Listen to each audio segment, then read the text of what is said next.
I'm Scribbles. And I'm Scruff. Have you ever thought about what Christmas is like in other countries? And if it's very different from maybe America's? Well, if Christmas is different, doesn't that mean Santa Claus is different? Well, that's what we're going to talk to you about today. Oh, yeah. So everybody should know about the regular North American Santa. He's the big, fat, jolly guy with the white beard. Comes down your chimney on the 24th of December, and you leave out cookies and milk for him, and he gives you presents or coal. That's basically a good summary of him right there. Mm-hmm.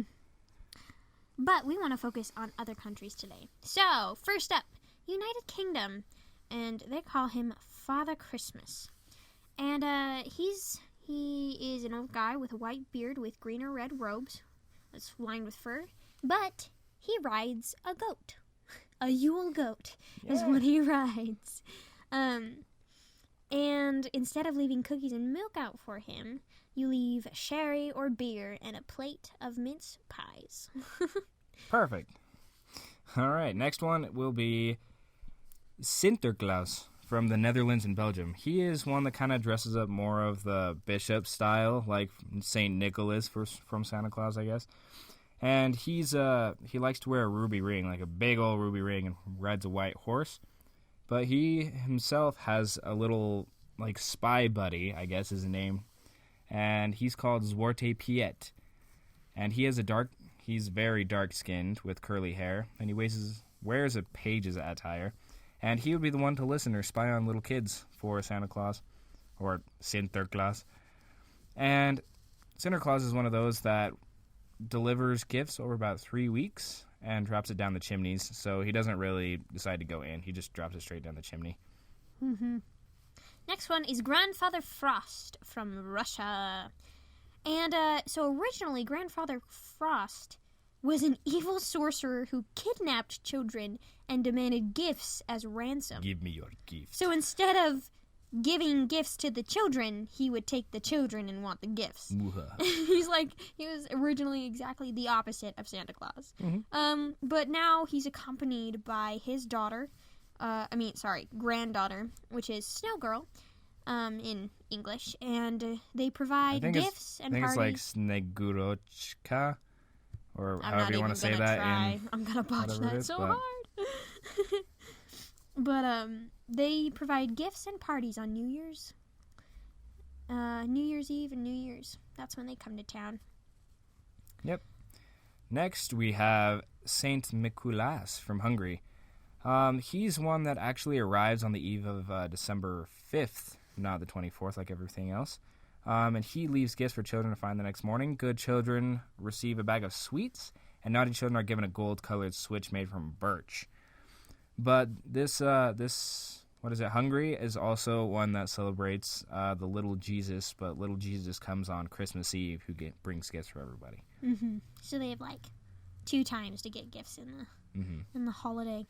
Okay, next one is I don't know how to pronounce this, but he's from Iceland, and we'll write his name write their name on the screen. Yep. This word translates to Yule lads, and it's a group of 13 guys who they bring gifts on the 25th, I believe, and they'll leave.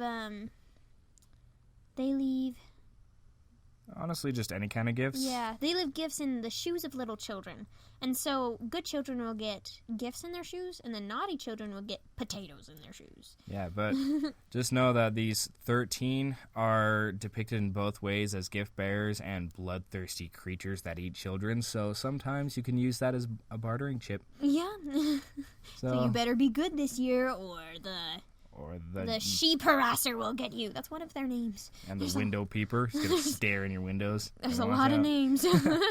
All right, next is from Italy, Le Befana and Babbo Natale. They are actually witches that will visit in place of Santa. They're kind of like Halloween things with the black shawl and kind of the sketchy feel to them, I guess. But they're an ugly old woman that's riding around on a broomstick. But this witch really doesn't like to be seen, because if she's seen by children who try and spy on her, she'll beat them with a broomstick. But she leaves children. Gifts. She does leave gifts. Not she leaves children. Here, you want a new kid? Alone. Yeah, that's what you get. She leaves gifts down the chimney.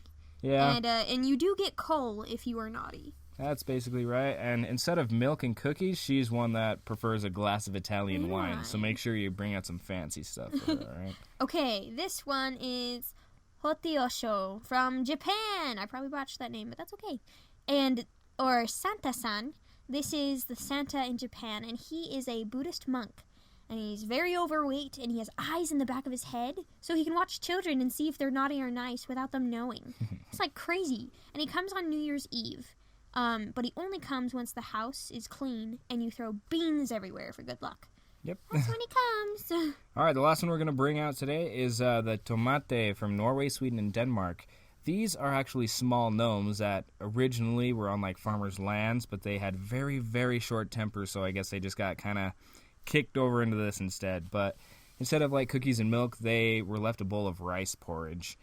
And apparently they live in the woods outside of some kids' homes just to make sure that they're good as well. But yeah. There you go.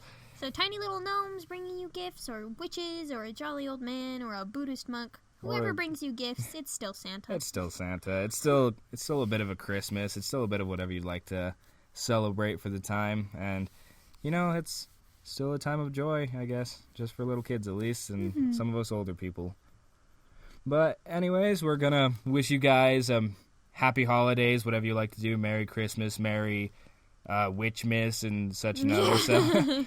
But we're going to leave that there and make sure you are good to other people and their cultures. Or you'll get potatoes in your shoes. Exactly. All right, toodles.